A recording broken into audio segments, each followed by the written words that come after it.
There lived a small, humble mouse named Milo. Milo was known far and wide for his kindness, generosity, and his beautiful home, a cozy burrow stocked with food for the harsh winters. Milo worked hard throughout the year, collecting seeds, berries, and nuts, and his home was always a welcoming haven for those in need. Among Milo's dearest friends was a frog named Freddy. Freddy was a mischievous and cunning creature, always known to leap from one adventure to another.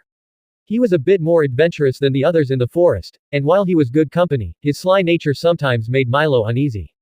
Something began to change in Freddy. The more he visited Milo, the more he admired Milo's well-stocked home. He marveled at the abundance of food and how comfortable Milo's life seemed.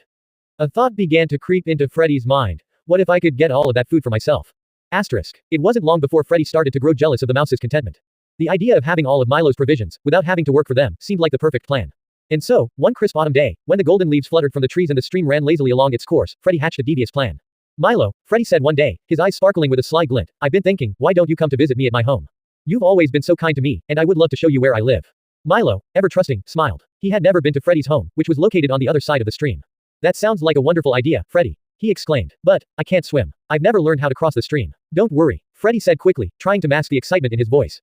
I'll carry you across on my back. You can just hop on and I'll take you across safely. It'll be an adventure. Milo hesitated for a moment, but seeing them set off toward the stream, and as they approached the edge, Milo felt a little nervous. He had never been on a journey like this before. Freddy, however, was already hopping eagerly along the bank, grinning widely. Hop on, Milo. I promise you'll be fine, Freddy urged. The mouse climbed onto Freddy's back, clutching gently onto the frog's smooth, green skin. With a mighty leap, Freddy bounded into the water, and the two began to cross the stream. At first, it was a pleasant journey, with the cool water lapping at their feet and the birds chirping merrily in the trees. But as they neared the middle of the stream, something strange began to happen. Freddy's movements grew slower, and his gaze darkened. He glanced at Milo, who was blissfully unaware of the storm brewing in Freddy's mind. It was then that Freddy's plan began to take shape. His heart raced with anticipation. This is the moment, he thought. Milo has no idea what I'm about to do. All the food he has, everything, will be mine, and I'll be free of that pesky mouse forever.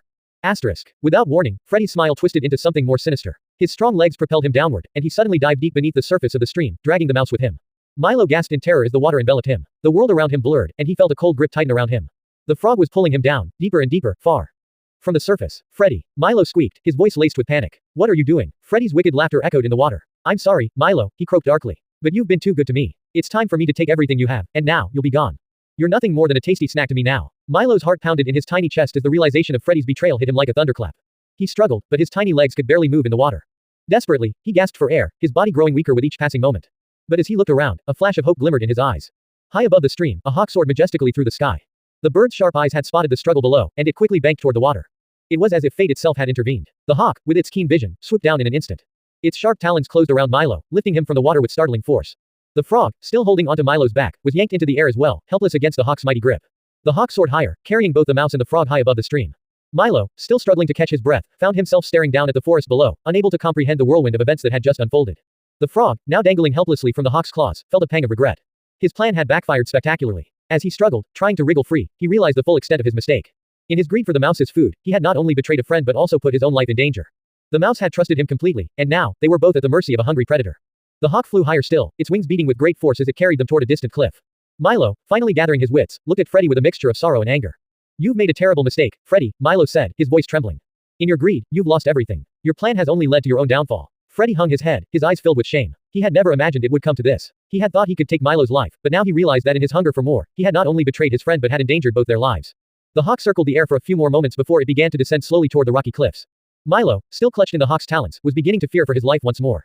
But in that moment, something unexpected happened. As the hawk reached the cliffside, a sudden gust of wind blew through the air, and the hawk, startled by the shift in the atmosphere, released both the frog and the mouse. Milo, with a quick, graceful twist, landed on a soft patch of grass at the edge of the cliff, rolling safely to a stop. Freddy, on the other hand, crashed into a rocky outcropping, his body battered by the fall. The frog groaned in pain but quickly realized he had been given another chance at life. Milo, shaken but alive, looked up at Freddy, who lay there on the rocks, his body bruised and his pride shattered. The mouse's heart softened, for he could see the sorrow in his former friend's eyes. I could have let the hawk take you, Freddy, Milo said, his voice calm but firm. But I didn't. You've made a terrible mistake, but I won't leave you like this. Come back with me. Let's start over. Freddy, still struggling to stand, was overwhelmed by the mouse's compassion. He had expected hatred, anger. Thank you, Milo. I was foolish. And I can never make up for what I did, but I will try to be a better friend. I promise. The two of them made their way back to the stream, where they found their way across safely. From that day forward, Freddy's heart was changed. He learned that greed, no matter how tempting, could only lead to ruin. And Milo, with his unwavering kindness, taught him that true friendship is not built on deceit, but on trust, compassion, and second chances. And so, the frog and the mouse, though their bond had been tested in ways they had never imagined, continued to live side by side, forever grateful for the lesson they had learned and the friendship they had saved. The end.